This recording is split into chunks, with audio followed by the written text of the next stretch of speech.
Thank you, Minister. So you're saying that the Commissioner was not telling the truth when she told her deputies that your office made this request. She was not telling the truth. And her subordinates was not something I was a party to, and I'm not going to speculate Minister, on she also her said it reasons at for saying what she committee. did. She also said it at committee. So was she not telling the committee members here the truth?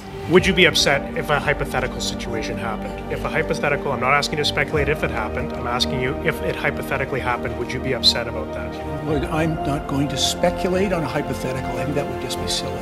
Okay, so you're refusing to say whether you would be upset if your staff went behind your back to politically interfere in an and again, you're mischaracterizing what I just said to you. It's not a party to this conversation. No, I understand that, but what, I mean, surely your staff could have, said, well, maybe she thought it was this, because like we're just trying to understand why would the Commissioner refer to this word twice in a recorded phone call to her subordinates so closely after being in conversation with your office? That's Political pressure from the Minister's office. That's the concern here, ma'am. I appreciate your perception, but your perception is incorrect. So, but you understand the perception that you were attempting to further the Liberal political agenda concerning gun control, but you mentioned it specifically in the audio recording, ma'am. That's irrefutable. You mentioned it in, are you denying that you mentioned it in the audio recording? No, I talked about the gun legislation. And what we all want is clarity here. So in the Minister's testimony just previous to you coming here, he said it was your idea to release the information about the guns, that it came from yourself. Is that the truth? Well, that was part of it.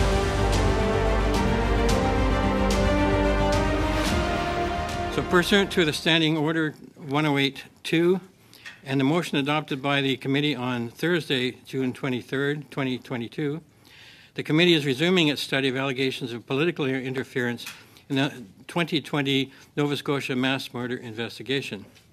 With us today on the panel, we have the Honourable Bill Blair, President of the King's Privy Council and Minister of Emergency Preparedness, and Mr. Shawn Tupper, Deputy Minister, Department of Public Safety and Emergency Preparedness. Welcome, gentlemen, and you have up to 5 minutes for opening remarks. Please go ahead.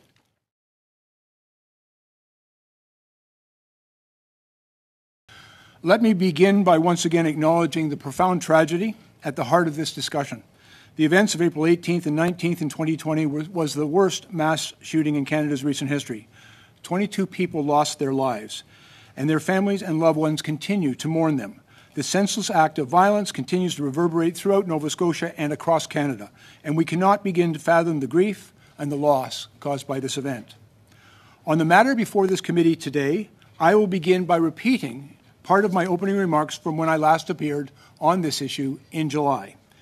At no point, Mr. Chair, did I direct the RCMP in any operational matter, including on public communications. I did not ask them to release any specific information, nor did I receive a promise for them to do so.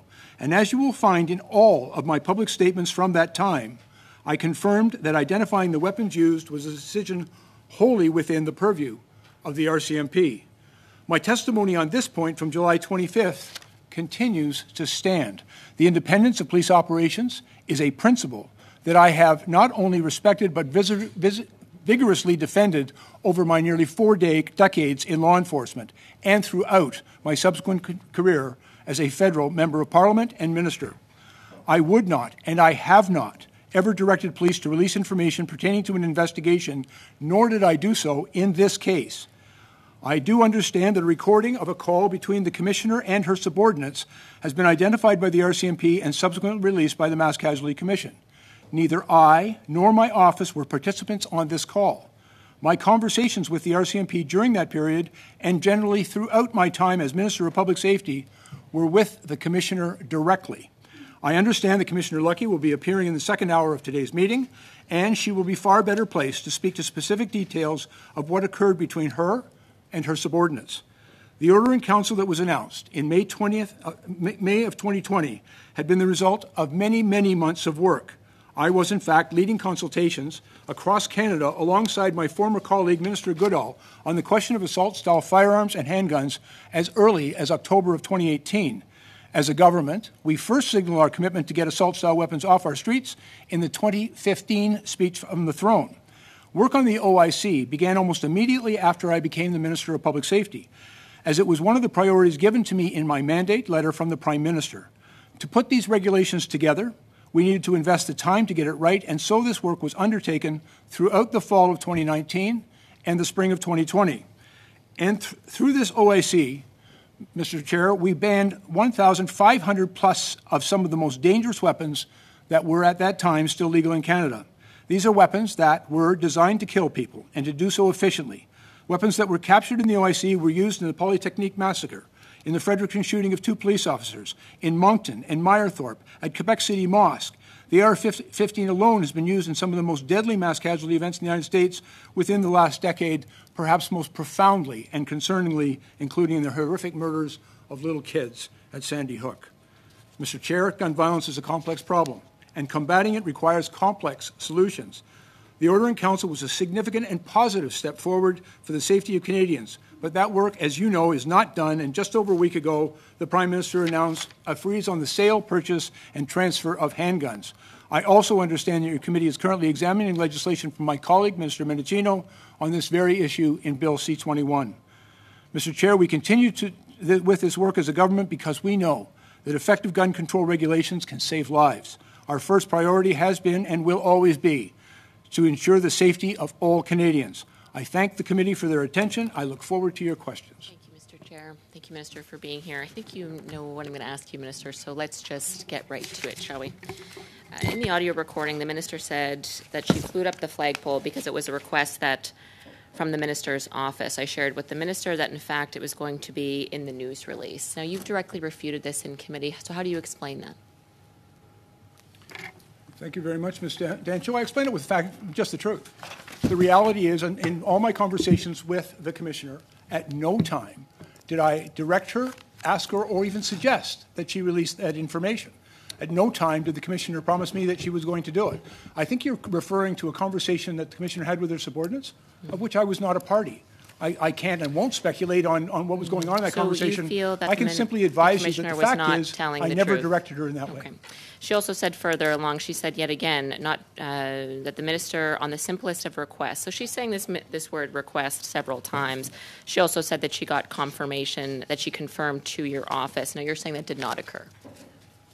She did not confirm to you or anyone in your office that this weapons info would be released. Is that correct?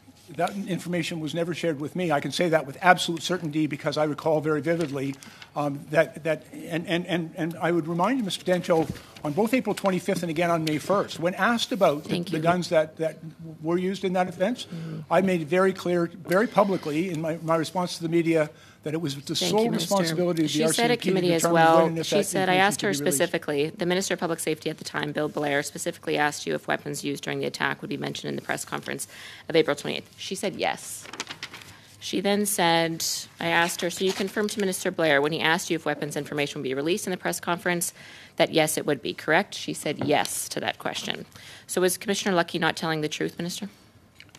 I think Commissioner Lucki has told the truth. And in fact, I would remind you that when she came before this committee, she was explicit and clear that at no time did she receive any direction from me, nor was there any interference with government, with the RCMP's decision to release that information. I'm not asking about direction, Minister. I'm asking specifically about what Commissioner Lucki said. In the Mass Casualty Commission, she also said, I got asked if the media event would include the details of the guns, to which Rachel Young, the Crown prosecutor, asked, who were you asked by? I was asked by the Chief of Staff of the Minister. Were you aware that the Chief of Staff made this request of Commissioner Lucki? I was not aware of that. Frankly, it was not something that I was at all concerned with. I believed, and as I believe now, it was entirely the purview of the RCMP to determine if and when that information should be released. Minister, you're saying that your Chief of Staff acted solely on her own in making this request? My understanding subsequently is that the Commissioner had indicated to both my Chief of Staff and the Deputy Minister that she'd made a decision to release that information, and then apparently it wasn't subsequently released. So you were not familiar that your Chief of Staff made this request to Commissioner? Just to be clear, you were not aware that your Chief of Staff made the request to the Commissioner to release the gun information at the press conference? And Ms. Dancho, I believe that's not correct. I do not believe that my Chief of Staff asked the Commissioner to release that information, and in fact that contradicts your assertion, contradicts the statement by the Commissioner, who's made it very clear that no one in government, neither myself nor anyone in government, asked her to do that. It's not my assertion, Minister. It is the words of the Commissioner, Commissioner Lucki. Ms. Damoff, on a point of order. Just with respect to the out of respect for the interpreters, it's difficult for them to do their jobs when two people are talking at once. May I continue? Ask everyone to take turns. Please go ahead. Thank you, Minister. So you're saying that the Commissioner was not telling the truth when she told her deputies that your office made this request. She was not telling the truth. And her subordinates was not something I was a party to, and I'm not going to speculate Minister, on she also her said it reasons at for saying what she committee. did. She also said it at committee. So was she not telling the committee members here the truth?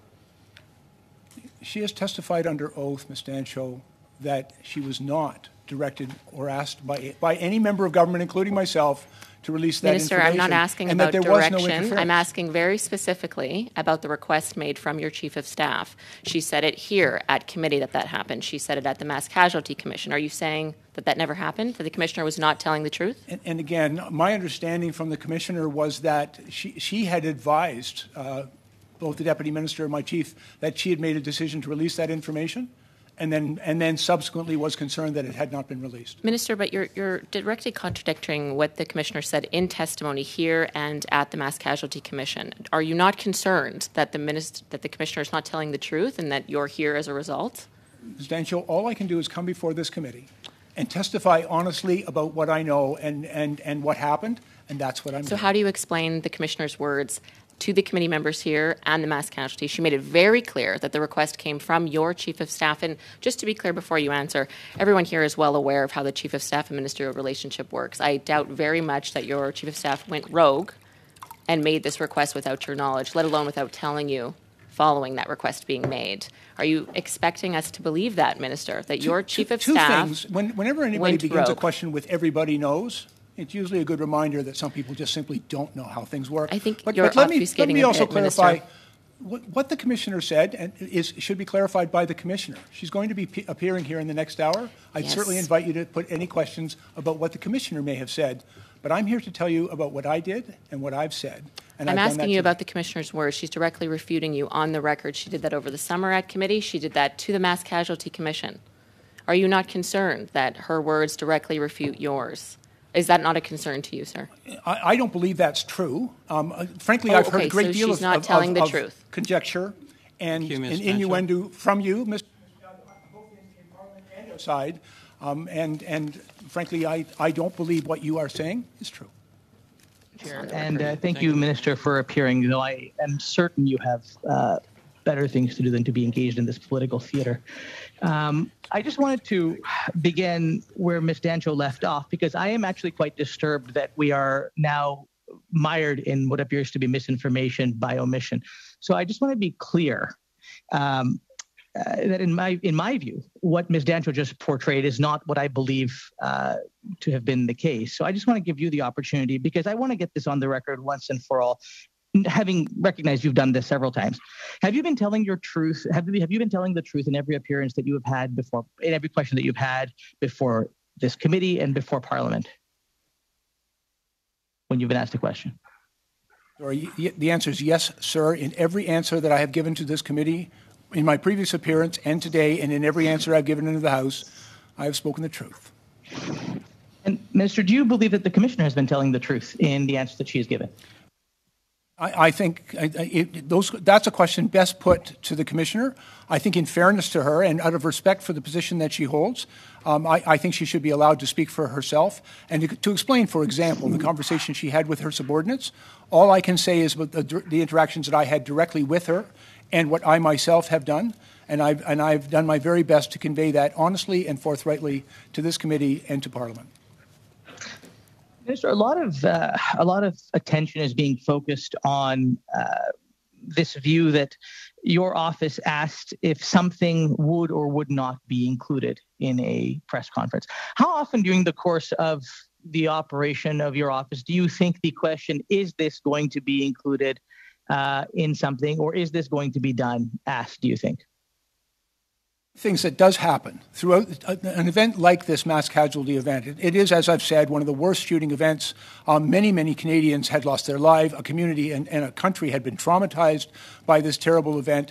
And there were, quite understandably, briefings that were taking place directly with the RCMP Commissioner and with other officials about what had transpired. And for example, information was somewhat slowly coming to us about this event. And I think the Commissioner was working diligently through that in order to provide briefings to the government. But I have to tell you, there's a very clear line, my friend, about how we speak to the Commissioner about this information. It's a line that I'm quite familiar with. I was, as you know, for many years, a police leader myself and had to speak to those to whom I was accountable and provided briefings to. But that line is crystal clear in my mind, not to give direction to the RCMP, and it's a principle I have always respected. And so, Mr., just to be clear, what I'm trying to get at is that is it reasonable that when your office is asking a question, that they're actually just asking a question because they would like an answer versus giving a direction in the asking of that question? That is to say, is X or Y going to be included is because they're curious if X or Y is going to be included versus somehow that being intuited into a direction? It's one of the reasons on April 20th, when I was speaking at a press conference beside the Commissioner, and again on April 25th, and then subsequently on May 1st, I always preface my remarks saying that information about the investigation, the release of information, or any aspect of the investigation was solely the responsibility of the RCMP. And I was actually trying to be very clear, not only to Canadians, but to my government and all of us, about the importance of respecting the principle of police independence. This was a very difficult investigation for the RCMP. There were a lot of questions about what had transpired. People had a desperate need for information, and we respected that. But it is ultimately the RCMP's responsibility to provide that information. Thank you, Minister. And in the last moments that I have, just wanted to clarify two things, just because, let's just do it one more time. Did you ever instruct the Commissioner of the RCMP to release any information at your direction? No, and if I may be very clear, I did not direct her. I did not instruct her. I didn't ask her to do it. I didn't even suggest it should be done. It is, in my opinion, her decision. And so if any information was chosen to be released, we can sit here confidently knowing that would have been the decision of the Commissioner of the RCMP alone, and not you, not the Prime Minister, not political staff, no one. RCMP, the Commissioner, is the head of that organization. Thank you, Minister. I think that's all I have. Mr. Chair, I think I may be out of time. You have 1 minute left. Oh, I do. Okay. Perfect. In that case, I do have one more question for you, Minister, if I might. Minister, this is, as we all know, one of the most horrific tragedies in the history of this country. Communities have been traumatized, and, regrettably, we are now having to understand much of what happened. The Mass Casualty Commission is doing its work. This committee is going through this process right now. What is your message to those that may see this in some way, shape, or form as undermining the credibility of the RCMP and of our public safety institutions in this country? What would you say to Canadians who are watching this to reassure them that we can have confidence in our police forces? I think one of the greatest principles of trust in the police is that they are an institution which is accountable to the people they're sworn to serve and protect. And in these circumstances, it's one of the reasons that our government brought forward a commission of inquiry to answer certain questions with respect to, for example, RCMP communications, the actions that were taken in response to the shootings, including in the critical incident response, the services that were provided for victim services. Transparency and accountability to the public is foundational and a principle of trust in our policing institutions. And I think it is incumbent. I've been through this previously in another role that I've held. It's incumbent upon the police to explain their actions and to be accountable to the people they're sworn to serve and protect, and the families of the people who lost loved ones in this terrible tragedy. They need answers, and they need our compassion and our respect. And that's why, as well, the report of the Mass Casualty Commission will be so important to them. Thank you, Mr. Chair. Thank you, Minister, for being here. It's appreciated that you've returned to testify on this topic. In your opening statement on July 25th, when you were here last at committee, you said, "Let's be clear, I never directed the RCMP on an operational matter, including for public communications. I didn't ask for the publication of information, and I wasn't promised that it would be done," in reference to Commissioner Lucki.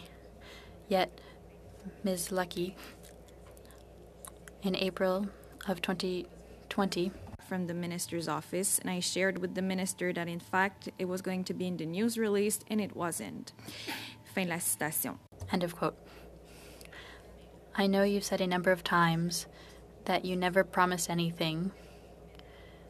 You never had Ms. Lucki promise anything. But in the transcript, she really seems to confirm that's what she was talking about. So if it wasn't about revealing the type of weapon at the time, what was she referring to in your opinion? And I know that you say you weren't part of that conversation, so it's difficult. You can't speculate. But if she wasn't talking specifically about revealing the firearms, what was she talking about in your opinion? And again, I don't want to speculate. I can tell you that I had no direct conversation with the Commissioner, and my interactions with the RCMP were almost in every case directly with the Commissioner. The Commissioner never advised me personally that it was her intention and her decision to release that information. Now, I've understand subsequently from her testimony that she had passed that information on to someone in my office, but we never had the conversation because, quite frankly, I'd never asked her to do that. I never thought she was going to. Frankly, I didn't really think it was particularly necessary. It was a decision I believe the Commissioner had come to on her own, and she had shared her decision with my office, but it wasn't something that I had requested or required of her. You say that it wasn't directly with you. Perhaps it was with a member of your office, of your staff. Perhaps you weren't aware. When the transcript became public, did you check with your team, the team you had at the time when you were Minister of Public Safety, to ensure that it's not direction that came from your office without you being aware of it? I'm absolutely certain it was not direction from my office. And the Commissioner has in fact confirmed that in her own testimony, both here and before the Mass Casualty Commission, that at no time was she directed, and her words are not by any government official, which would have included everyone in my office. But I will also say, because it was not something I had ever asked of her or required of her, the fact that she had made a decision to do it and then it didn't happen was not terribly relevant to me, and not something that I felt I needed to follow up with the Commissioner, because it was not something that, quite frankly, I had sought or required or directed her to do. You talk about follow-up, and in the transcript from April 28th, 2020, Commissioner Lucki says that after the press conference, she received a request that the minister wanted to talk to her, referencing you, so that he wanted to know what it was about. When we listen to you, we understand that you don't seem to be at the same place. She seems to say that you wanted to talk about revealing the firearms during the press conference. Did that conversation happen between you two after the press conference, and if so, on what topic? I have no recollection of having that conversation, but it most certainly did not involve the release of information with respect to the weapons used. That was not something, frankly, I was even aware that the Commissioner had made the decision to release that information. I had said, sitting next to her at a press conference on the 20th, the 25th, and then again on May 1st, that was up to the RCMP to make a determination on if and when any information related to the investigation should be revealed. And the Commissioner, I don't have any recollection of requiring a call with the Commissioner. I was receiving briefings from her, but it was not something that I reached out to her and was waiting to speak to her. I think the Commissioner herself will have to explain her comments there. If it's a request that didn't come from you directly or your office, do you think it may have come from the Prime Minister's office, for example? I absolutely believe that is not true. Under Section 5.1 of the RCMP Act, there is only one person in the Government of Canada who has any authority to provide direction to the RCMP, and that's the Minister of Public Safety, a role I held at the time. And in that role, I did not at any time give direction. And that's confirmed, in my opinion, by Commissioner Lucki's testimony both before this committee and before the Mass Casualty Commission, in which she was very explicit and under oath, said that she received no direction from any member of the government, including myself. What makes this testimony a little curious is that it's not the only thing that makes us think that those conversations may have taken place, because the Director of Strategic Communications in Halifax, Leah Scanlon, said about the same thing, that government representatives and the Prime Minister wanted to control the message at that time, so that direction would have come from your office and the Prime Minister's office. What do you respond to that? I've never met Ms. Scanlon. I have no insight into her comments or her speculation. I have no idea how she came to those conclusions. I think that's a question better put to her. Thank you, Mr. Blair, for appearing before our committee again. Again, I think the big reason why this committee is meeting today is because of the appearance of that word request twice in the transcript of the recording. First, when the commissioner is referring to a request that she got from the minister's office, and secondly, when she complained of not being able to come through for the minister on, quote, the simplest of requests. Now, this recording and its transcript have been public now for a little while, and we're really trying to drill down to the meaning of that word request. Sir, in the conversations you've had with your office, because I don't doubt for a second that your office has been talking about this transcript and what it means, have you come to any conclusion through conversations with your staff, your chief of staff, to what on earth the commissioner is referring to when she states this twice during a recorded phone call to her subordinates? And Mr. MacGregor, if I may be really clear, I was not a party to this conversation. No, I understand that, but what, I mean, surely your staff could have, you know, said, well, maybe she thought it was this, because like we're just trying to understand why would the commissioner refer to this word twice in a recorded phone call to her subordinates so closely after being in conversation with your office? And Mr. MacGregor, you're asking me to engage in speculation and conjecture, and I don't believe that's appropriate. The commissioner herself will be here before this committee in less than an hour's time, and the question you may want to put to her. But you're asking me about a conversation I was not a party to. You're asking me about things that someone else said and asking me to explain why she might have said it. You have an opportunity to ask the person who actually spoke those words what she meant and why she said it. And I'm sure that you'll take that opportunity. But I am not going to engage in speculation or conjecture about what she said or what she may have meant. Okay, granted, Minister, I understand. So you've come up with no theories as to why she may have used that words, and you don't want to engage in that. Fine. Those quotes were wrapped around a series of complaints to her subordinates based on how the RCMP was communicating with the public. And there was a second quote in the middle of those two words where she states, quote, does anybody realize what's going on in the world of handguns and guns right now? The fact that they're trying, in the middle of trying to get legislation going, the fact that legislation is supposed to actually help police, and the fact that very little information I asked to be put in speaking notes could not be accommodated. So we have the reference to a request from the minister's office. We have the complaint about what this is tied to.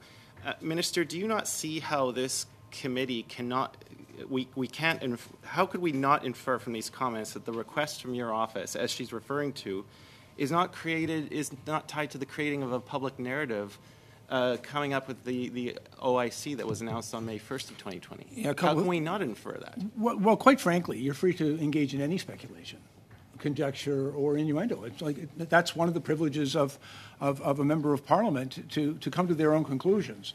I can only tell you what the facts were. And the fact is, I nor any member of our government never, at any time, directed the commissioner to release this information. And she's confirmed the truth of that.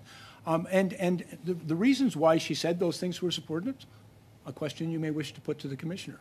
I can tell you that certainly it was no secret that our government had made a commitment. It was in the Throat Speech in 2015. You'll probably remember it. I do. It was also something we campaigned on rather vigorously in 2019. I understand that. It was in all the papers. I'm sure you recall it. Yes. It was in my mandate letter, and I know as a member of this committee you probably read that. On the record, sir. Okay. I understand the timeline with the OIC. I understand that it was in works very much. Let's forget for a moment about the questions on requests from your office. Under Section 5.1, you do have, it provides for the appointment of the commissioner who, under the direction of the minister, has control and management of the force. Do you think it was appropriate for the commissioner to be using briefings in Nova Scotia to push your government's legislation, as it seems she is clearly doing in the recording? Do you feel that's appropriate for the commissioner to be doing in your role as the Minister of Public Safety? Shouldn't the policy and the politics part of it be coming from your office and not from the commissioner? I can speak to the politics of it from my role as a minister of the government and the Minister of Public Safety. Sir, though, of the commissioner in that recording. You're asking me to pass a judgment on a conversation the commissioner had with her subordinates. I'm asking you to pass judgment as her direct superior. Well, and you as her director you had superior, a role to play as a Minister of Public Safety. But keeping in mind that in many respects is an operational matter, that the Commissioner was having a conversation with her subordinates about an operational issue which always includes the release of public information. And so how the Commissioner chose to do that and how she chooses to explain herself, I'll leave that quite appropriately to her. I will tell you, let me just share with you, there was only one incident in the time that I was the Minister of Public Safety that I issued any directive to the RCMP. I did it by ministerial directive. It was done in writing. It was made public. And it was a ministerial directive that prescribed time limits for the RCMP response to ATIP requests. And it was the only time I exercised that authority under Section 5.1 of the RCMP Act to issue a directive to the RCMP. My final 20 seconds, Minister, I want to get one request. Will you table with our committee all emails and communications between your office and Commissioner Lucki that happened between April 18th and 28th that relate to the mass shooting and its aftermath? Will you table those with our committee, sir? Well, and let me be clear. I have always responded to requests from this committee. And I might suggest, Mr. Chair, that if this committee makes a decision to request certain documentation then subject to issues of privilege and classified information, I will always cooperate and always have cooperated with this committee in providing the documentation that I'm able to provide it. Thank you. Did you communicate with the Commissioner or anyone from your staff communicate with the Commissioner or her staff using any apps, or was it just email, phone calls, text messages? Oh, my communications primarily with the Commissioner were direct, face-to-face, or sometimes... What about your Chief of Staff? How was she communicating? You don't know. I don't know. I will tell you the only apps I use is my parliamentary email account, and I also use text messaging that's available on the phones provided. Thank you very much. Did you do any prep work with the PMO in the lead up to this meeting? No. No? Did you do any prep work with Commissioner Lucki or her staff? Did you talk to her in the lead up to this? My last direct conversation with the Commissioner, I think you were present when we were at the musical ride at the college, and I spoke briefly to the Commissioner, and you were standing beside me at the time. Minister, I'm going to ask you very specifically. So this is what Commissioner Lucki said in testimony at the MCC under oath, as you've said. I'm going to quote her. This is verbatim. I was asked questions from the Chief of Staff, quote, will this be included? Are the details of firearms going to be included in this media event, end quote. I tell the Chief of Staff, yeah, you know what? It's going to be part of this big event. What's your response to that? Do you believe that she was lying about your Chief of Staff saying that? No, but let me be very clear, though. You have not been clear, sir. Well, perhaps not to you, Ms. Dancho, but if I may. What you have just read to us was not my Chief of Staff giving any direction to the Commissioner of RCMP, but just asking what the RCMP had decided to do. So you're not denying that your Chief of Staff asked her this. That's new. Well, frankly, I don't know. You're talking about a conversation in which I was not party, but what you have just read to me is not in any way giving direction to the RCMP. We're not asking about direction, Minister, and you're well aware of that. We're asking if pressure was put on the Commissioner, even subtly, from your office. If the Chief of Staff to the Minister of Public Safety, to whom the Commissioner is responsible to, if your Chief of Staff is speaking, it's on your behalf. And if she's asking the Commissioner, as you've just confirmed, you've not denied this, are those weapons going to be released? That is pressure. Do you not see that, Minister? That's why we are here today. That's why this saga has gone on for 5 months. A ministerial directive does not preclude political interference, Minister. Well, I will go on to ask a few more questions. If you don't want to respond to that, I have one. She also said...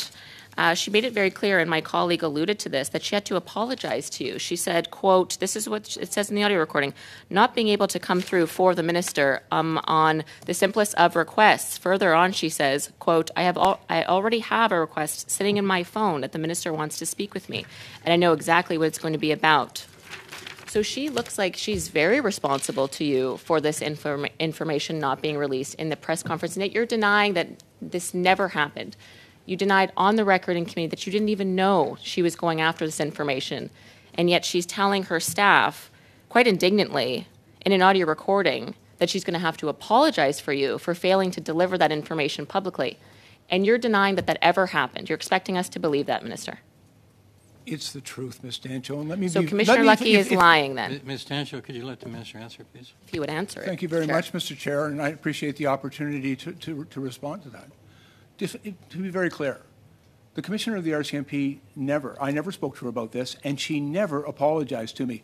What she said to her subordinates is something you can ask her about as to why she said it, but I can confirm for this committee that I did not ask the Commissioner to do this. She never promised me she would. Yes, you've said that, Minister. There was no call outstanding with me, and in fact, at no time has the Commissioner ever offered any kind of an apology, because quite frankly, none was required.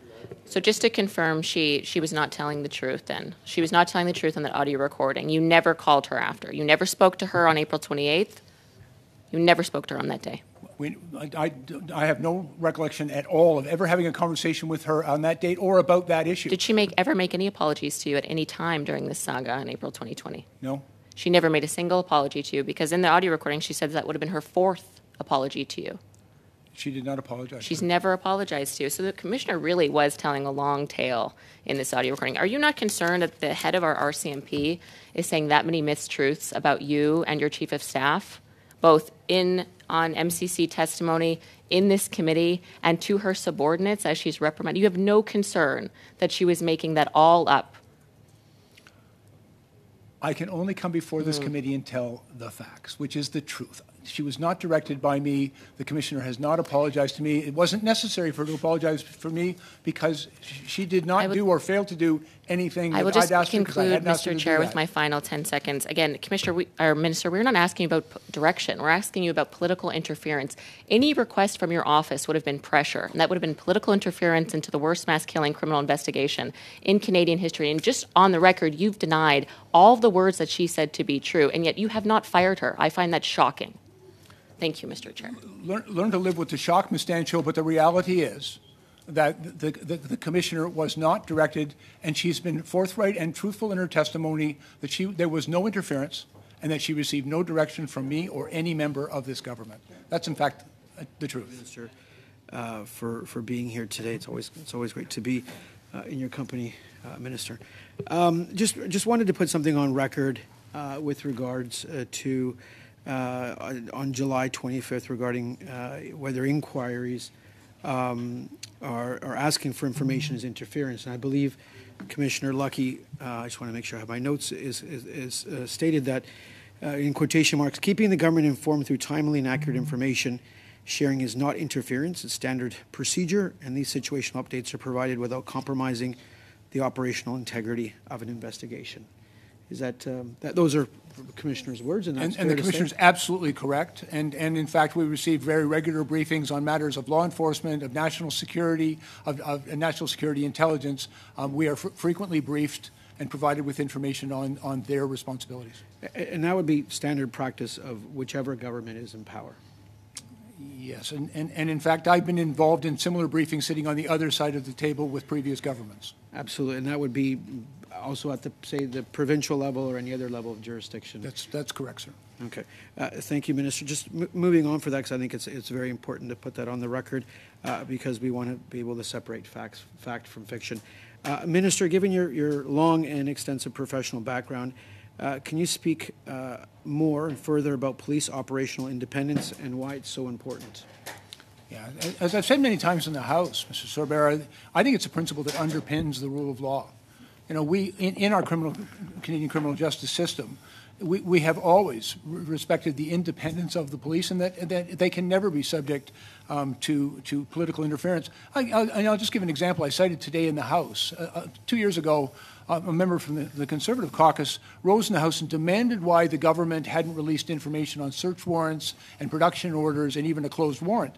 And I had to explain to him at that time that it is never the responsibility or the authority of the government to make decisions with respect to the release of that information. It is solely the purview of the police. And throughout my career as a police officer, and I've dealt with a number of sensitive national security matters and serious criminal matters as well. And briefing government is a very different thing, if I may, than receiving direction from the government. And there has been a number of occasions in the past where perhaps a politician not understanding that principle very clearly made an attempt to recommend a certain course of action. But I think it is a principle always vigorously defended and now well understood that there are no circumstances in which there should be a political interference in operational or investigative decisions of the RCMP. It's an allegation made in the past, one we've learned from. And if I may, I would also cite Justice Linden's public inquiry into the Ipperwash. I think there was a very clear articulation of where that line is and how it must never be crossed. Of course. And if I can follow up in my remaining time to the Deputy Minister, if you can further elaborate and how does Public Safety Canada work in say, conjunction or collaboration with the RCMP as an independent agency, especially for folks out there who are, may not be versed on in terms of how agencies cooperate and how government works with an agency such as the RCMP? 10 days on the job, I'll try and measure that out, but 38 years of public service. So within a portfolio like the one that I now lead, I will work closely with all of the heads of those agencies in the development of advice for the government, and that would be a key part of my responsibilities, is to engage with, in the instance of the RCMP, with the Commissioner, to make sure that as we are engaged in the development of advice, that it would include the expertise that can be offered by any of the portfolio agencies in the formulation of that advice. So it would be a regular thing, and indeed I have plans to meet regularly with all the heads of the agencies to ensure that we're pulling together the best advice for the government. Mr. Chair, my apologies for not chiming in earlier. Minister Blair, you have made it clear that you firmly believe in the operational independence of law enforcement in Canada. As a former police officer for 39 years, where you were chief of police for the last 10 years, could you elaborate on your perspective surrounding operational independence again? And why is it so important that elected officials can never influence the action of independent, non-partisan public servants? Thank you very much, Mr. Chiang. And I think it really comes down to an issue of public trust. And if the public are going to trust that the police will follow the rule of law, that they will act in the public interest, there can never be a suggestion that they are acting out of a political interest. And that's why someone once said to me, it's a gray line, and it's not. It's a bright line. It's a bright line that stands and needs to be defended and acknowledged and recognized between any political interference or even the appearance of political interference with operational decisions, including who to investigate, how that investigation will follow a certain course, and includes the release of certain information pertaining to that investigation. I think there may be, and I think there's always suggestions and allegations from people who perhaps don't understand where that bright line is, that, for political reasons, some of that information should be released. But I believe most vigorously that that's never the case. And Mr. Chiang, not only in my previous career as the chief of the Toronto Police Service, but also in my advocacy as the president of the Canadian Association of Chiefs of Police, there were a number of times that with previous governments, I have stood for that principle as I stand for it now. And it's a principle not only that I respect and vigorously defend, but it was a principle that was honored and respected throughout this very tragic event that occurred in Nova Scotia. Thank you, Minister. Minister, according to the report on the MASH Casualty Commission, on April 20th, 2020, according to Superintendent Daryl Campbell, it was said that she promised you and the Prime Minister that she would disclose the weapons used during the killing, even if that could compromise the investigation, as Mr. Campbell said, because she knew that you would be publishing something 2 days later and that releasing the weapons would assist the government. Do you agree with me that releasing information like the weapons used during the killing could have compromised the investigation? Actually, Ms. Michaud, the fact that the RCMP investigators believed that it could compromise that investigation is good enough for me.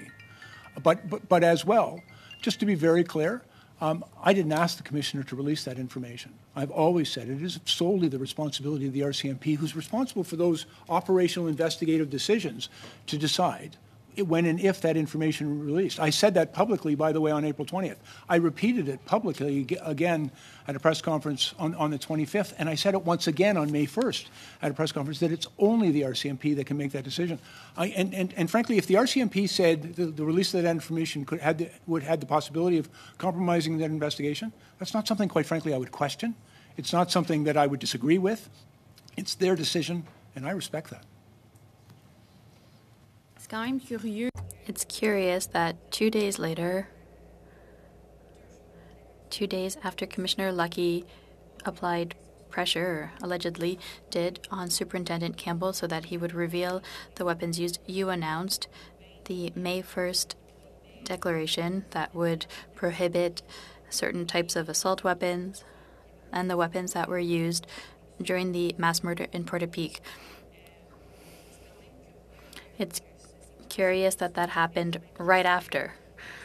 And I know you've been working on this for a long time. You said in 2018 you worked on that prohibition for certain types of assault weapons, but it gives the impression that you were reacting to this sad event, perhaps to have public approval. And I think that might be what happened with C-21. It was announced just a few days after the mass murder in Texas. That was horrible. So could you confirm that it's a coincidence that this was announced just a few days after the mass murder? I wouldn't characterize it as a coincidence. The prohibition of assault-style rifles, for me, has been a very important goal since the mass shooting in Sandy Hook in which 22 little kids got killed. There have been numerous mass shootings involving these weapons since. In Canada, I've been to the funerals of the police officers that were killed in Moncton and in Fredericton and in Meyerthorpe. I've also attended a number of vigils for the worshippers that were killed at the mosque in Quebec City and at the Tree of Life in Pittsburgh. I've attended every year vigils for the women that were killed at École Polytechnique. And so when there was a mass shooting in Nova Scotia, we had been working for several months, years in fact, in compiling the list of the weapons to be prohibited. And we were working with the Canadian Firearm Program and others in developing that list. I had done consultations across the country. And when that mass murder took place in Nova Scotia, for me, it was a last straw. Deep in my resolve, we had to act, and we acted. It wasn't a coincidence, but neither was it exploiting that terrible tragedy. It was responding to that terrible tragedy and saying never again. Thank you, Minister. I'm going to have to cut you off there. Minister, we've referenced Section 5.1 of the RCMP Act a few times here, and it provides for the appointment of a commissioner who, under the direction of the minister, has control and management of the force. Now, I appreciate that you understand the line. You've stated that you understand the line between your role, former role as Minister of Public Safety, and the commissioner of the RCMP, but I think the wording of this act is sufficiently vague to allow it to be open to interpretation. And we know previous federal governments have gotten in trouble with direction of the RCMP. Previous Chrétien government, the Diefenbaker government, there are examples. Now, we have examples in Canada, Ontario's Police Service Act, the Manitoba Police Services Act, where they do specify that the board shall not give the chief of police any kind of operational decisions. They took the time to put the specificity of that language. We have jurisdictions abroad, like the South Australia Victoria Police Act, which goes on to specify all of the matters where the minister may not give the police directions, including enforcement of the law, investigation or prosecution of offenses. So there are examples legislatively around the world where jurisdictions have taken the time to add more specificity to the law. My question to you, sir, is would you support an effort to add that kind of specificity to Section 5.1 so that ministers of public safety into the future understand clearly where the difference lies between what their role is and what the Commissioner of the RCMP's role? Would you support efforts to add specificity, as we do have examples, not only here in Canada but abroad? Well, obviously I'm quite familiar, by the way, with the Ontario Police Services Act, something I worked under for a very long time. And I would also point out to you just how but on the question. And if I may get to your question, okay. I promise. I'd invite you to go and have a look at the mandate letter that was provided to Commissioner Lucki upon her appointment, that was provided by the then Minister of Public Safety, in which is a very clear and explicit articulation that the government will not and must never interfere. With respect, a mandate letter does not have the same force as a statute of Canada. No, and I understand that, but I just wanted to share with you because I think it's clear that our government declared that principle right up front and made it public. To my question, sir. And to your question, there's a number of legislative remedies that I think might be worthy of consideration of perhaps this committee or Parliament. And if you bring forward such recommendations, I would certainly look at them with a very open mind, because I think it is incumbent upon us to make sure that the law is clear and that important principles like the independence of the police are clearly recognized in law. It's a principle that I certainly recommend and recognize. But if you were to bring forward that, it's certainly something that I would look at with an open mind. Thank you, Minister, would it upset you if you found out that your political staff went behind your back and sought to ask the Commissioner to release information? Speculate on something that there's no evidence of? Would you be upset if a hypothetical situation happened? If a hypothetical, I'm not asking you to speculate if it happened, I'm asking you if it hypothetically happened, would you be upset about that? In great respect, Mr. Lloyd, I'm not going to speculate on a hypothetical. I think that would just be silly. Okay, so you're refusing to say whether you would be upset if your staff went behind your back to politically interfere in an investigation. And again, you're mischaracterizing what I just said to you. I said I'm not going to speculate on your hypotheticals. I think it would be a disservice to this committee. On April 23rd, Zita Astrovist, your Chief of Staff, as well as the Deputy Minister at the time, Rob Stewart, received information about the types of firearms that were recovered from the Nova Scotia crime scene. Your office reached out to the RCMP Commissioner to ask about what guns were used in the crime scene. Would you agree that that's completely appropriate of your staff to ask that kind of question? That's part of a briefing. Okay, that's part of the briefing. Rob Stewart then immediately emailed this list to his Director General for Policy, Randall Coops, asking him, quote, are any of these on the to-be-banned list? Now, this was just days before the May 1st OIC announcements on the firearms being banned. So your Deputy Minister was already linking what happened in Nova Scotia to the soon-to-be May 1st announcement on firearms. Given that evidence, do you agree that your office was in communications with the RCMP about the firearms used in the Nova Scotia mass shooting, so that this information could then be used at the May 1st announcement? Yeah, to be really clear, first of all, the Deputy Minister is in the public service and doesn't... And your Chief of Staff. No, just let me finish, if I may. He was doing his job, and that's his job, to speak to his own officials about this. I recall being advised that we had been provided with that information and that the RCMP had indicated that it was not to be released because of the ongoing investigation. And at all times subsequent to that, until the information was released several months later as a result of an ATIP request, we respected the position of the RCMP. And although we knew that information, we never released it because the RCMP said it shouldn't be and it would compromise their investigation. And we agreed and said it's entirely up to the RCMP to make that decision, not us. You make that assertion, Minister.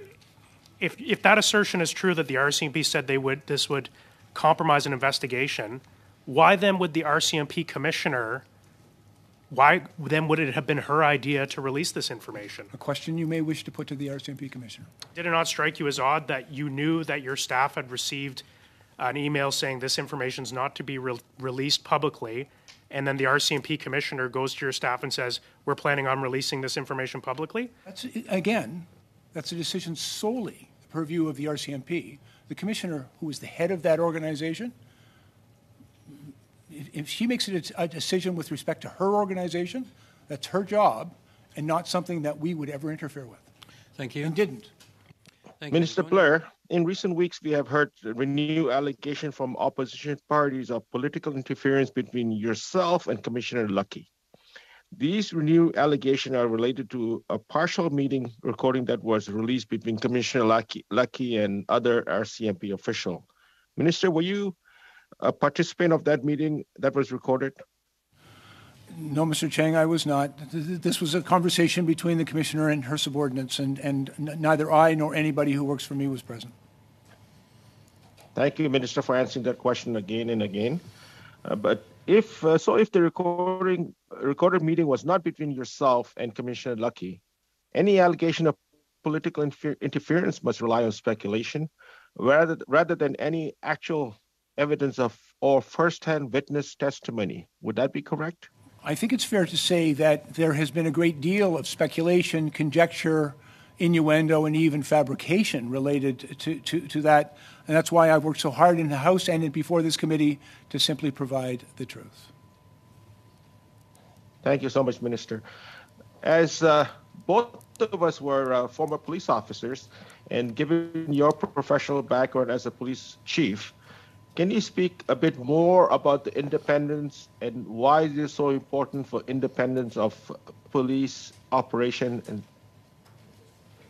yeah, thanks, Mr. Chiang. And as I say, it really comes down to the public trust.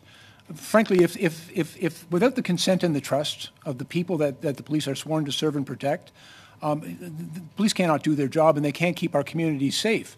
But the public also needs to trust that the police are acting in the public interest, that they are guided only by the rule of law and not by any political consideration.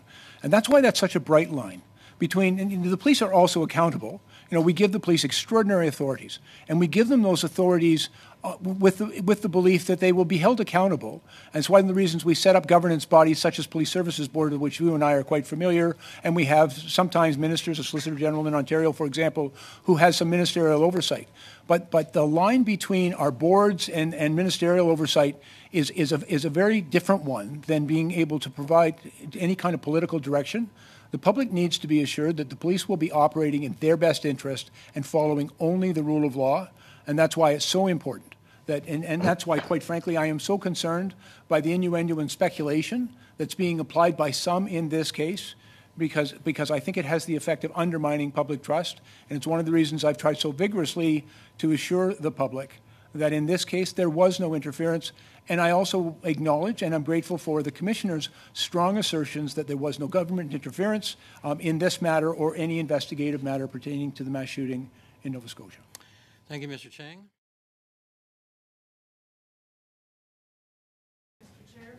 And I'm speaking to you from the traditional territory of the Algonquin Anishinaabe people.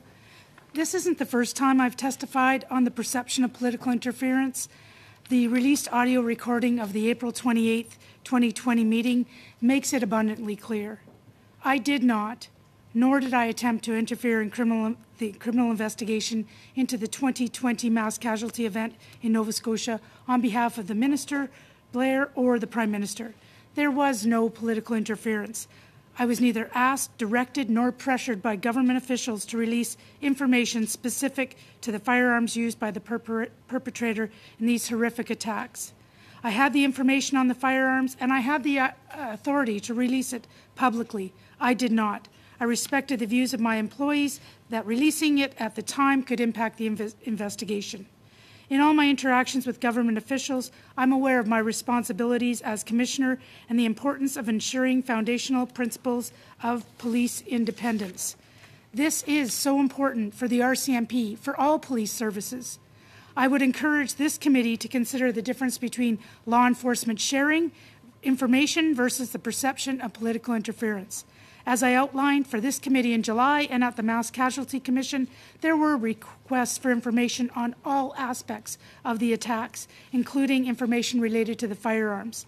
And the requests for information were reasonable and did not raise any concerns of political interference or impact the operational independence of the RCMP. As a Commissioner, it's my responsibility to provide accurate, relevant, and timely information to government counterparts and elected officials and their offices. And these were the expectations that I was outlining in the April 28th meeting with my colleagues in Nova Scotia. I was not being briefed with the necessary information about the ongoing operation, and it was for this reason the meeting was called. Those who have listened to the recordings heard that I was frustrated with the information flow from Nova Scotia RCMP, be it related to victims, sites, and the supports provided to RCMP employees.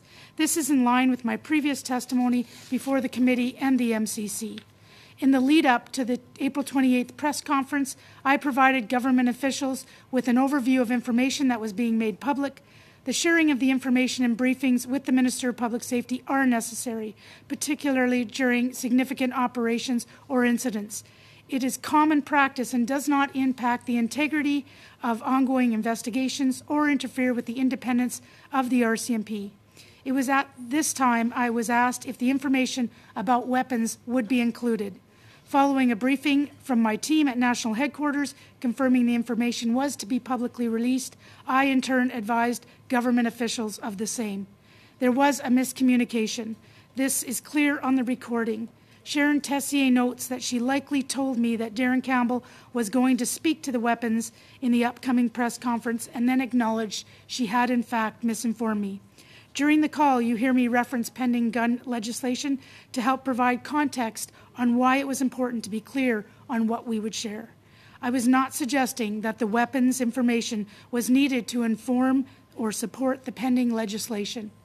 It was simply about providing context for my employees. In addition to the legislation, there was considerable public interest in knowing about the firearms used in the attacks.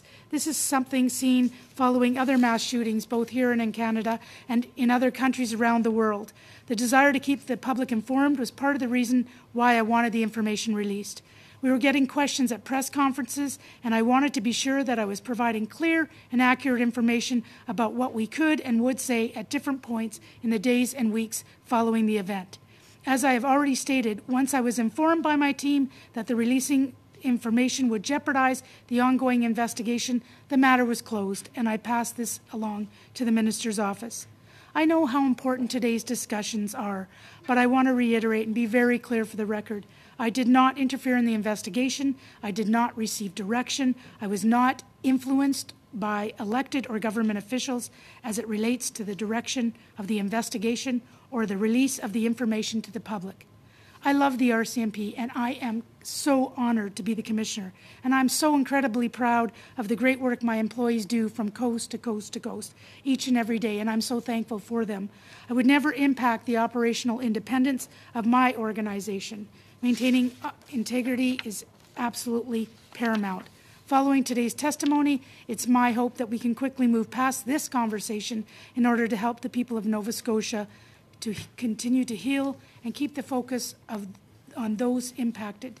These discussions are important. Thank you. Merci beaucoup. In the audio recording, you mentioned specifically a request that you got from the Minister's office. Can you confirm that you did, in fact, get a request from the Minister's office? There was a request, yes. From the Chief of Staff, 𝐶𝐸𝐺, she made that request of you? I believe so, yes. And the request specifically was to share the weapons information at the April 28th press conference, correct? Incorrect. The information was not to share the information, just simply a question if, in fact, the information of that press conference would include information about the weapons. Okay, but she did, so she asked you whether it would be, is what you're saying? If it would be, yes. Okay, we've asked the minister several times in the hour before you if that was the case, and he flat out denied that that was real. He denied that his chief of staff would have done that. He denied that his office asked or even knew that you were going to be seeking this information being released. How do you respond to him denying what you said here today, what you said over the summer to us, and what you also said at your testimony at MCC? He's saying that's, in essence, he's saying it's not true. Well, first and foremost, I didn't deal a lot directly with the minister. I did in the beginning of the event, but more so I was dealing with various people in his staff, as well as the Deputy Minister of Public Safety. There was a lot of back and forth. This was, like I said, it was crazy times. There was a lot of phone calls, a lot of different talks. I didn't have my staff with me for the most part because of COVID. I understand, but the minister, sorry to interrupt, Commissioner, but the minister is saying that this did not happen, that his staff did not ask you to do this. They didn't ask me to do anything. They just asked a simple question. Right. I provided one of the versions because there were several versions of the media event that day, and I provided one of the versions of the speaking notes of Superintendent Darren Campbell, and in that they asked if, in fact, the information about the weapons would be part of that. Thank you very much. Release. You mentioned, though, like even your words now, like it was sort of a simple ask, is this going to be included? You kind of, to me, you seem that you're downplaying this a bit, but when you listen to the audio recording of that meeting, it's very clear that this was very important to you. In fact, you said that you would have to apologize to the minister for not, in essence, delivering on that. So I'm getting a bit of a tension here where you're saying it wasn't that big of a deal. She had this ask. I said, yes, it would be. But then it was a big deal to you, wasn't it? That's why you called that meeting. That entire audio recording was about this issue. No, it wasn't about this issue. It was 90% of that meeting was about the issues regarding the flow of information from the start of this incident. There were several requests for several different kinds of information that I wasn't receiving in a timely manner. Some of the information wasn't completely accurate. As mentioned in the recording, I do say that I plan to have this meeting at an earlier time. There was 2 or 3 times or 1 or 2 times that I would have wanted to have the meeting, but I was very conscious. Thank you. Commissioner, you mentioned you had to apologize to the minister. Did you speak to him and make that apology? No, I think it was more to his office, and it was about an apology of misinformation. It was simply about the fact that Pardon me, just to clarify, you apologized to his chief of staff? Yeah, I'm going to say somebody in his office. It was more than likely his chief of staff that I would have said, you know what, sorry, didn't get that. Understood. So Zita Astrovez, the chief of staff, asks you whether you're going to share this information. From our perspective, that would be political pressure. The minister's office, which is the minister, his chief of staff, we know that if it's the minister's chief of staff, it's the minister asking for it. So if the minister's chief of staff is asking whether this information that you connected yourself to the OIC gun control policy coming forward, if that was going to be included in the press conference, to us, that's political pressure from the minister's office. That's the concern here, ma'am. I appreciate your perception, but your perception is incorrect. So, but you understand the perception that you were attempting to further the Liberal political agenda concerning gun control, but you mentioned it specifically in the audio recording, ma'am. That's irrefutable. Absolutely you mentioned not. it in, are you denying that you mentioned it in the audio recording? No, I talked about the gun legislation because if you recall, my very first media event was with Minister Blair. And 1/3 of that was about Nova Scotia. The other 2/3 was actually about gun legislation. Obviously, that was in the news quite a bit. So I was providing context for my staff. You'll also recall that there has been many requests. We had a rule when we provided information to the minister's office that nothing could be released until it was released by our folks. That's why it was important what was released and what wouldn't be released at what time. Again, you're kind of downplaying the urgency you had with wanting the weapons information released at that press conference, but yet Sharon Tessier, who is the RCMP commissioner or communications lady, she emailed her counterpart in Nova Scotia, quite insistent. She said, please tell me Darren is going to mention the guns. My phone is lighting up. She's saying this to her during the press conference, clearly indicating there's serious urgency from her, who she answers to you, correct? That why isn't this information being released? So if you're looking at this all together, Commissioner, it is very difficult for us to sort of believe the narrative that this wasn't that big a deal, that you weren't trying to further the Liberal political agenda, because in the audio recording, you make it evident, you make the connection. Your staff are really harassing the Nova Scotia staff, saying, why isn't this information being released? You understand the perception. That's why you're here today. And I may say the minister denied any of this. He denied that his chief of staff asked this of you. Don't you find that odd that he's saying what you said in committee here and in testimony was incorrect? No, there was a lot of information going back and forth. And what I will say is that, it's important to note that there was a lot of requests of when are we going to release the names of the victims? When are we going to release the locations of each and every location of the deceased? There was lots of information because they could not speak about it until we did.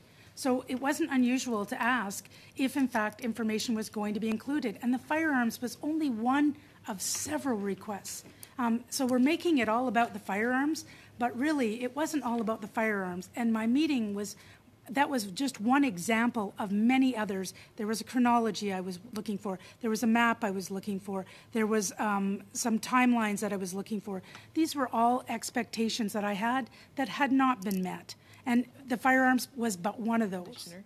The recording that was released is a partial recording. It starts mid-conversation, so we don't know what transpired beforehand. And there's been accusations made here that you're not telling the truth. So I'm just going to, Commissioner, did the minister or his staff direct you in any way prior to your conversation with the Nova Scotia RCMP? There was no direction provided whatsoever. And is it normal, Commissioner, for the minister's office to ask questions about, in particular in this case, which was the worst mass shooting in Canadian history? Is it not normal that the minister or his staff would be asking you questions about what was transpiring? Absolutely, each and every day. And despite this event, this happens weekly, this happens daily. Obviously, in preparation for question period, we get lots of questions as well. But in a major event like this, it's not unusual for us to provide information, we get clarifying questions back, we clarify that if we can. That's part and parcel of part of my responsibilities. So, Commissioner, I read the transcript of the call that you had with the Nova Scotia RCMP, and we've heard accusations that you were overly emotional during the call. What I read and what I heard was a commissioner who was echoing the frustration that all Canadians had about the lack of communication being provided by the Nova Scotia RCMP. Were you being overly emotional, Commissioner, or were you in fact holding the Nova Scotia RCMP to account as Commissioner? I appreciate that you say all this because I was very careful of being calm. I knew that they were feeling, very traumatized by what was going on. There was a lot of pressure put on them each and every day during this event with 22 crime scenes and a lot of information. It's never pleasant to have a conversation when somebody's not meeting your expectations. That's why I thought about it. I didn't have it earlier on. I was very tempered in my approach. I was very calm. I didn't make it personal. It was more about the behavior and how we can move forward to meet our expectations. Earlier in questioning it, you were accused of harassing the Nova Scotia RCMP. People in your position as Commissioner need to have hard conversations with people who work for you. Would you consider this a hard conversation, or were you harassing the Nova Scotia RCMP? It was a difficult conversation because they were, they didn't have the capacity. It was very, there was a lot of negative narrative coming out in the media, so it was very difficult. And that was why it was so crucial that I have this conversation so we could be more proactive and more strategic about our communications. Well, Commissioner, I know you probably won't say it, but as a woman, you've been labeled as being overly emotional, as harassing your staff. Your judgment has been called into question, and we see this repeatedly for women in leadership positions, that when they're being assertive and doing their job, that they're accused of being overly emotional, or if it was a man in that position, I don't think that the same questions would be asked. I don't know if you would agree with that or not, Commissioner, and I know you probably. It's difficult times for all leaders, and I find it difficult, especially when my integrity is being questioned, because as a police officer, I pride myself on my integrity, and having over 37 years of policing, to have my integrity questioned by anybody, I find it a bit offensive, actually. Well, you have been repeatedly assured us that you were not provided with any direction from the minister's office. As I said, when I read the transcript, I saw someone doing their job in holding the RCMP to account. That's what we expect the commissioner to do in taking her job forward. So I'm not sure how much time I've got left, Chair, but okay. On the order in council to prohibit the firearms, Commissioner, did the RCMP provide input in creating the order in council, and how long would you have been working with the minister's office on that? On any legislation, if it affects policing, we're always, not only ourselves, but all of the policing community under the Canadian Association of Chiefs of Police. This would have been going on for a couple of years. It's no different than the cannabis legislation or online harms. Any legislation that's going to affect policing, and especially in enforcement, we would absolutely be consulted along with our other colleagues. So the fact that you brought up pending firearms legislation is you're not betraying any confidences. You're not. In fact, the Nova Scotia RCMP probably should have been aware as well that this was coming forward. But this had nothing to do with impending legislation, but rather just stating a fact that was well known by Canadians. Absolutely, it wasn't going to change anything in future dealings, and it wouldn't affect the integrity of any investigation as well. Thank you. And I noticed after the incident in Saskatchewan, the response from the RCMP seemed to have improved. Would you say that there were lessons learned after Nova Scotia in terms of communications with the public? Absolutely. In fact, at the beginning of that event, I called in the person who was overseeing the Mass Casualty Commission on behalf of the RCMP, just to make sure that no mistake was ever repeated during that. And the flow of information in an event like Nova Scotia, I should be briefed minimally 2 times a day. I had 2 briefings in 6 days. So that shows you that the flow of information was not there. And I don't like to point fingers because, you know, a small division like that would not have the capacity that a bigger division would have. And so, like in the recording, you hear Ms. Scanlon talk about 4 people and working 20 hours a day. You know, that's a tough go to try to, you know, get the information out to the Canadian public and the Nova Scotians, and they deserve no less. During the meeting on April 20th, 2020, we received the transcript of it, and you said, from the minister's office, and I shared with the minister that in fact it was going to be in the news release, and it wasn't. You mentioned a certain request. Can you provide more details on that request in particular, who it came from, whether it was the minister himself, his office, a member of his team in particular? It definitely wasn't from the minister. It would have been from his office and probably the chief of staff, Zita Astrova. It was not. It was just more of a confirmation after getting the speaking notes. I would imagine they had already gotten a copy of the one of the versions of the speaking notes of Superintendent Darren Campbell, and it was more of a clarifying question if, in fact, the information on the weapons, would be included in that media release. Is it your opinion that the government, via the minister's office or via the prime minister's office, only wanted the information or perhaps wanted to control the message that would be put out during the press conference? No, absolutely not. There was no question about the content or what type of information would be provided. It was simply about if it was going to be provided. And it wasn't just the minister's office requesting. It was the media. It was other government bureaucrats asking. It was people within our organization. We were trying to get the information out as timely as we could. In the same transcript, you say that you've already received a request from the minister's office to follow up on what was said during the press conference.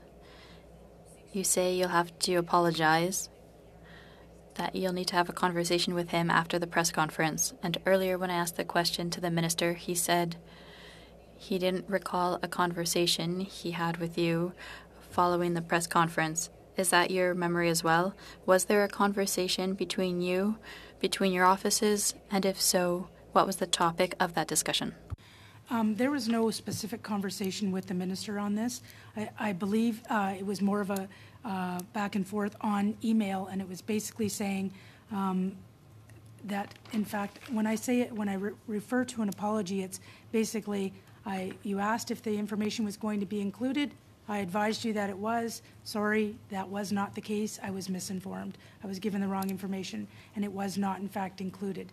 It did, in fact, get included in a question and answer later on, and that's when, in that particular meeting, that is when I was actually advised that no further information would be given because it might affect integrity of future investigations. That was relayed back to bureaucrats and the minister's office saying we won't be speaking any further about the weapons at this point, and that was the end of the conversation. In the transcript, you seem to be upset that you didn't receive some information, and you even said it during some testimony. Do you think that the minister's office and perhaps the prime minister's office were also upset to not have received certain pieces of information or that some information wasn't released to the public? Is it your feeling that there might have been a feeling that ministers were upset, as you were, that some information was not released? I would first like to clarify I was never upset. That's not in my nature. I was frustrated with the flow of communication. The fact that We were getting requests daily from the media asking us when such information would be released, when the information about the weapons was going to be released, when more background on the perpetrator was going to be released, the information about the incident at the fire hall, the replica police car.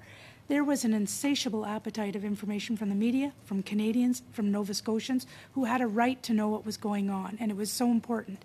And I felt that when we didn't give that information proactively, I know exactly what happens in those cases. The media looks to other sources of information, and those sources are not always the best source of information. The best source of information is the police, and so we need to be proactive and strategic in our communications, just as we were, if you saw, in the James Smith Cree Nation. There was regular media briefs for people, so there was no questions out floating amongst the media asking, what about this and what about this? Why did it not happen in Saskatchewan? Because there was regular information. We just didn't have that ability in Nova Scotia with the onset of the pandemic.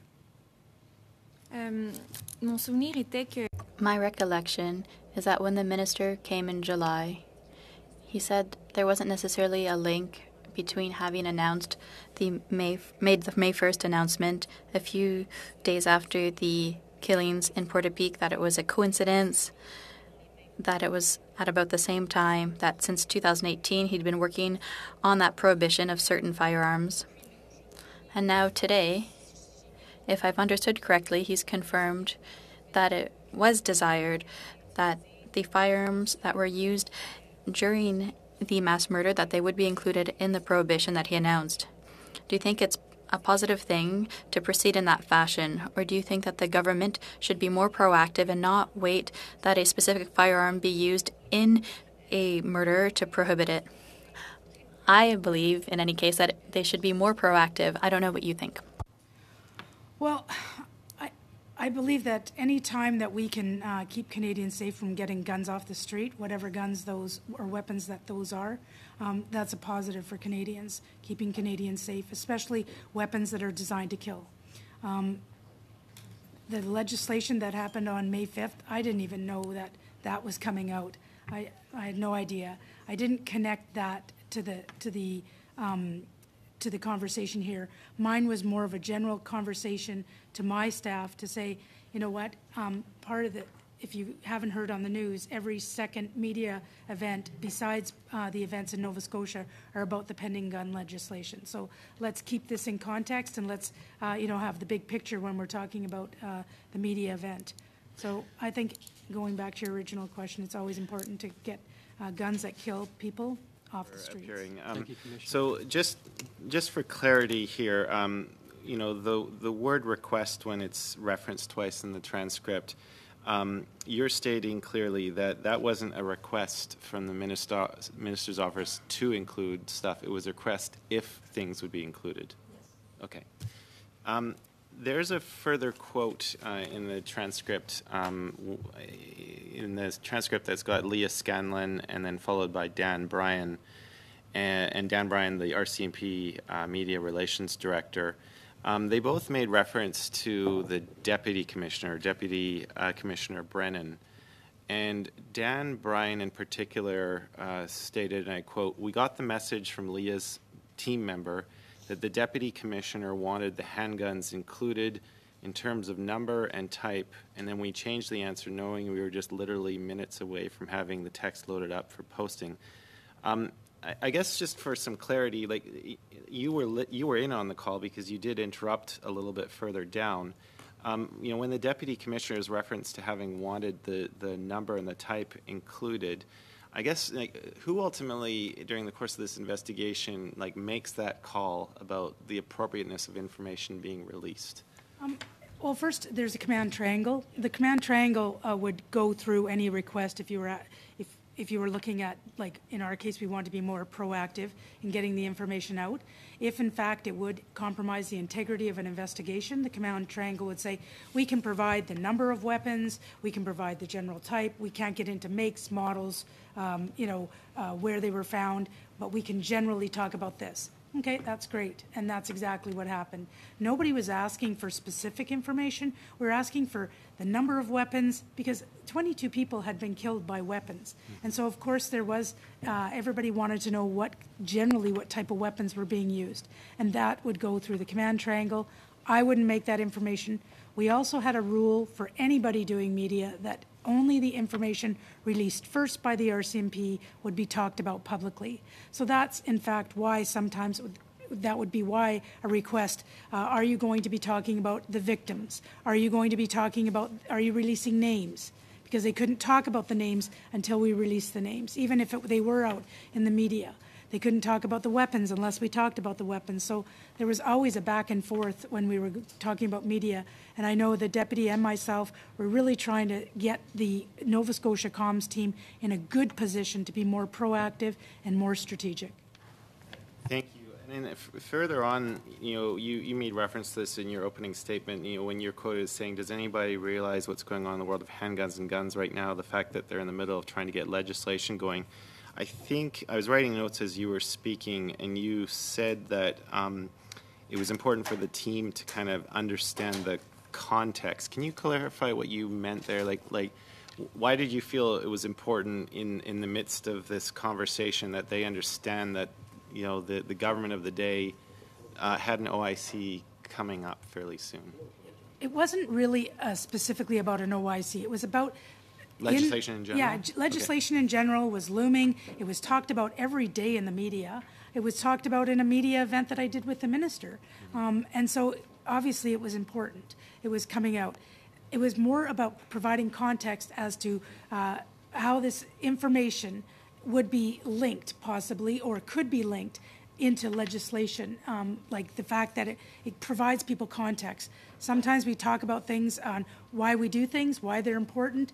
I said, don't be like in my mind, and I testified about this on previous occasions, is we can't be naive about what's going on around us. So, of course, people are interested in this. They might be interested in the legislation. They might be interested in, the weapons that killed people in Nova Scotia.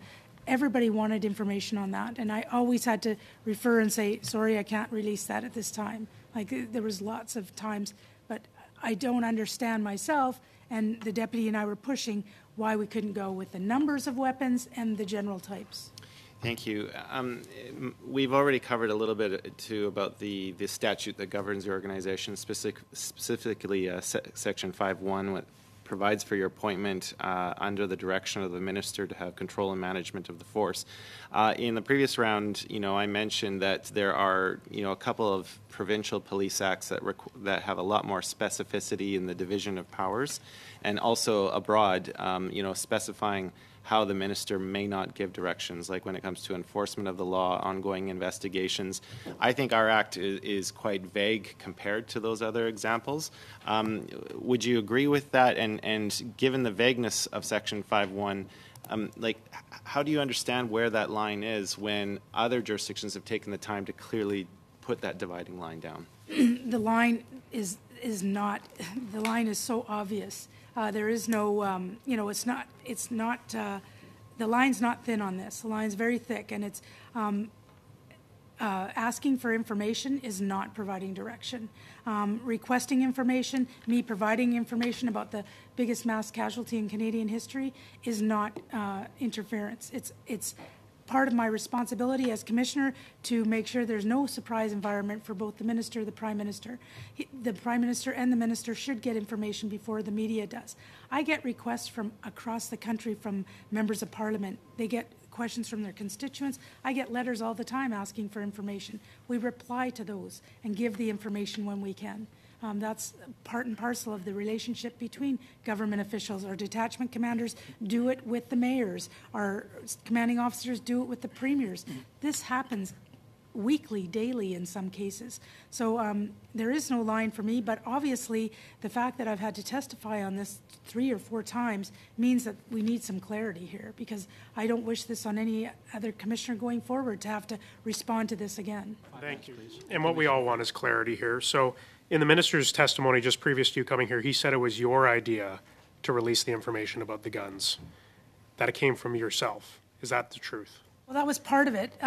In that particular example where I explained that I got a request if the guns were going to be included, I was also asking about the guns in previous conversations with my comms team. But you independently decided that it would be helpful for the information about the guns to be released. We talked about various chunks of information. We talked about when the victims' names were going to be released, the crime scenes, when they were the different crime scenes, a chronology, about the replica police car. We talked about being proactive because every time we did a media release, our comms folks will do a scan of what is out there, and that will tell us what we should do next. The minister said you told the Deputy Minister, Robert Stewart, and his Chief of Staff, Zita Astravas, that you wanted to release the information about the guns. Is that the truth? That's what the minister just said before this committee. First, it was the question that I got from the minister's office was if the guns were to be released. Getting into the details of what was going to be released in the media, in that media event, was not discussed at all with Nova Scotia. So are you saying it was not your idea to release information about the guns? No, it was actually the people on the ground. It was the Nova Scotia RCMP that decided that the guns needed to be released. So what happens is, as I explained before, there was multiple types of information. So when we could release information, it would be released. So on April 23rd, you were part of an email chain where CERT said, this information is only to be released internally. And you told the Prime Minister's office and the Minister's office that this was only for internal distribution. Just 5 days later, you were on a call with your staff, and you said, why was this information not included in the public media availability? During those 5 days, did you receive any emails or confirmations from CERT that this information should now be released publicly? No, that information that we got was not, there was no intention to release the detail of that information. That was very detailed information. There was no intention to release that. All we were looking at to be proactive is the number of weapons and the general types of weapons. That's the information we were looking at, and that was the questions I was getting asked from the media. I myself was curious as to why that was not happening. But the staff on the ground were worried that this could compromise an ongoing investigation. Why would just the number of weapons and the general type of weapons have any impact on the investigation? It wouldn't. So then why would your staff be concerned? And it was released. Well, it wasn't released till quite some time later, the specific details. No, it was released in the Q&A of that media Very event. General information, and handgun and assault weapon. That's all we were looking for. That's all you were looking for? Just the general information, the number of weapons and the general type of weapons. It wasn't the details that you saw in that email. There was no question that that was not, that information was not to be released, and it was even caveated as such. Now, in your transcript, you continually reference, you talk about the minister's office, but you also talk about the minister, and you said you have a request to have a call from the minister. You know what it's going to be about. What was that call with the minister about? Well, there was a few requests that had not been completed, like the chronology. I pride myself on giving the correct information. I pride myself on giving information in a timely manner. So if I say to you, Mr. Lloyd, that I'm going to give you information tomorrow by 4 o'clock, I'm expecting to have the information tomorrow by 4 o'clock. If I don't get you the information by 4 o'clock, I'm going to phone you up and say, you know what, I'm sorry, I didn't get you the information. And that's the same for when you commit that information is going to be shared publicly at a media release? That is the same thing?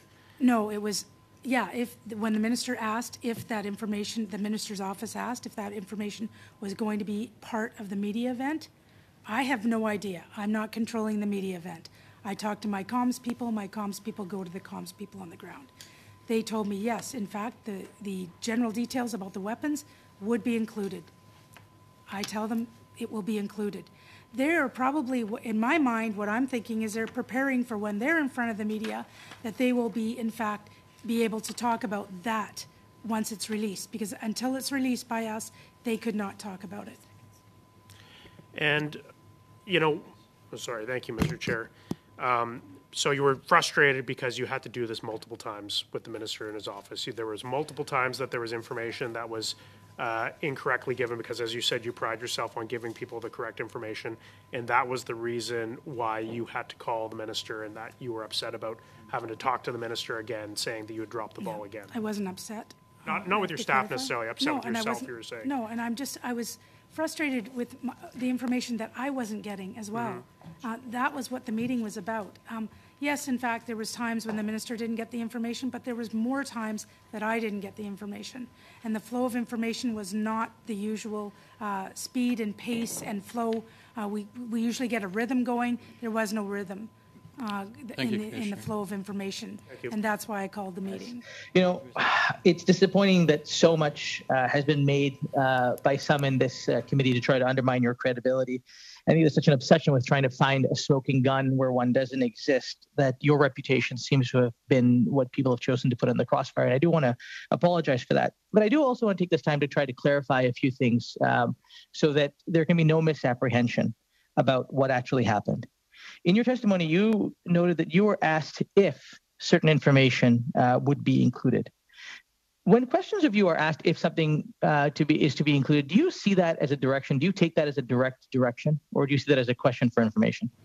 No, not at all. Direction would be telling me what to do. Well, let's talk about direction. Did Minister Blair ever direct you to do anything in respect to this investigation? He has never directed me in this investigation or any other investigation during my time as commissioner. What about his chief of staff, Zita Astravas? Did Zita Astravas ever direct you to do anything in respect to this investigation? Never. What about the Prime Minister? What about the Prime Minister's office? Did the Prime Minister's office ever direct you to do anything? No, they have not. What about the Prime Minister himself? No, he has not. What about the Prime Minister's staff? Minister's staff? No, they have not. I've received requests for information, but not direction. What about other staff in the Minister of Public Safety's office? Did they ever direct you to do anything? No, administratively, I have actually had ministerial directives on specific administrative matters, but nothing in the operational realm. Nothing in the operational realm. If the minister were to direct you to do something in the operational realm, what would your response be? Sorry, I cannot provide you the information. I cannot do that. You're crossing the line. There's a number of things I could say. I've never had to do that, but sorry? And you would say those things, is that correct? Absolutely. I have the courage of conviction to do that. That's why I'm commissioner. You know, a lot has been made of what appears to be this desire to paint you as being angry or upset on this phone call. And I just want to stop for a moment and ask you, as you look back, how much of that perceived frustration or whatever people will try to call it was about the lack of information and the lack of clarity you were getting from your team in Nova Scotia versus this idea that you were somehow disappointing the minister? About 95% or more was about the flow or lack of flow of information. That's where my frustration was stemming from. And just to be clear, what percentage came out of this perceived direction that some members claim you had received? Well, I said this in previous testimonies. This was kind of the straw that broke the camel's back. Getting the wrong information from my staff was yet another example of what was happening throughout those past 7 to 10 days. Just to be clear, it was not in request. It was not in response to any direction, because as you've said in this testimony, you received no such direction, correct? Exactly. So I'm going to ask you the same question that I asked the minister. You know, there is a very real problem, I think, when parliamentarians choose to act in a way that undermines the credibility of our police services at times of crisis. What would you say to Canadians that are watching this, who have heard the minister unequivocally state that there was no political interference, who have now heard you unequivocally go through all of the people that could possibly have directed you to do something, and you said none of them gave you direction? And I think that's greatly reassuring to me. But what would you say to Canadians to give them the confidence that their police services and the RCMP in particular are independent of political interference and have been in the case of what happened in Nova Scotia?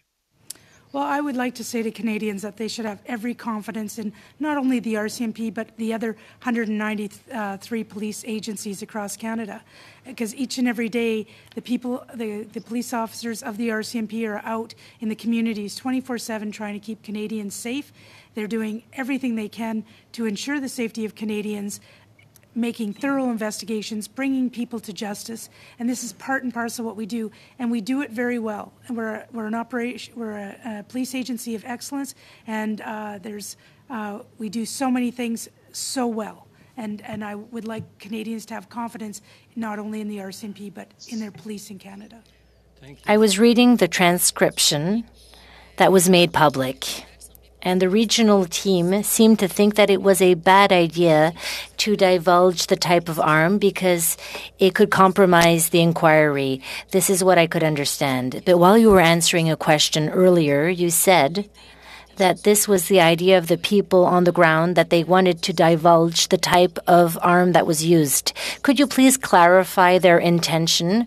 Why did they want to divulge this information? Did it come from the people on the ground? Was it the government? Or was it your team from the RCMP? No, thanks for asking that clarifying question. This was, in fact, the question was asked if this information was to be included. I thought it was a really great question because I felt that at this point, given this was a huge media event, they had planned it for days, and the speaking notes were they were very, very fluid. It was something that was going on very quickly, and so it was important that we included as much information as possible. And so they did speak about a 1 or 2 liner in these in this transcription. They talked about doing a 1 or 2 liner that they did not want to put in the speaking notes, but they were going to bring it out in the question and answer, and that was their idea. Not I didn't get into any specifics on how it should be done or why it should be done. It was just specifically, are you going to include it? And they said yes. So I had no reason to ask what needed to be included because they told me it was going to be included. Merci. Thank you. Radio-Canada told us this morning that the American who gave some of the arms that were used during the shooting cannot be a witness in front of the commission. He said that he got rid of all of his arms, and the RCMP and the Commission continued investigating on what was happening in Maine, where he bought the arms, and they had been brought illegally to Canada. So this seems to prove that you had to be very prudent with this investigation, and the fact of divulging some information earlier or during the days following the shooting, this could compromise the inquiry. Please go answer quickly, please. Yes, that's why it's important to go back to the command triangle and ensure that we don't release information that could compromise an investigation. Giving the number and the general type of firearms used would not have compromised that investigation. And we were told, and the investigator in charge of not the investigator, but Darren Campbell, who was in charge of the command triangle, in fact released that in a Q&A. Why? Because it would not compromise the integrity of the investigation. And I would never ask that information that would compromise an investigation be included in any media. Mr. Chair. Commissioner, I'd like to ask you about Dan Bryan. It's, of course, from his phone that we have the transcript. Did he announce to all the participants that he was recording the call? No, he did not. Okay. Is that something that he normally does, and you know, is that justifiable? I mean, usually you have to get the consent of people first. Yeah, the normal procedure is to get consent, and in a if you notice on a Teams environment, you can see when the recording button is on, but nobody was aware that he was recording. Nobody was aware, and of course the story of how it ended up on his phone and the different stories we've gotten about whether it existed, whether it was deleted, whether the phone was stolen. You know, they had his personal phone, I believe. A forensic unit managed to get 3 audio files adding up to nearly 24 minutes. What do you have to say about the fact that he recorded this on a personal device? I mean, this is a very high-profile briefing. This is you as the commissioner with your direct deputies in Nova Scotia. Yeah, this is part and parcel of a complete security review and an administrative review. And so I would hold judgment until I get all the information because I have no idea what the intent was, if it was for nefarious reasons or not, and I don't have all the information in front of me. I do know that we did go through all of the RCMP devices in the first instances because we control those devices, and it wasn't until we were given the personal device of Mr. Bryan that we were able to retrieve those, and that was within the day of receiving that device. Yeah, and of course, lawyers representing the families before the Mass Casualty Commission have remarked about how helpful it would have been to have had the recording during the time when they were doing the cross-examination. I can see you nodding and you would agree to that. But I guess I understand you want to wait for the investigation to run its course, but have you taken steps for future conference calls to make sure that operationally sensitive information is not being recorded on someone's personal phone? Well, yeah, that's part of our departmental security policies and procedures. And so if it is found that those policies and procedures were not followed, then in fact, Mr. Bryan will be held to account for that. Thank you, Mr. MacGregor. So that wraps up our questioning. Thank you, Commissioner, for being with us today and for assisting us in our inquiries. I would like to advise the committee that it looks like we'll be able to finish witness testimony on Thursday for C-21. Anyway, so with that, we're kind of over time and we're slowing down the other committees. So thank you all for your time today, and with that, we are adjourned.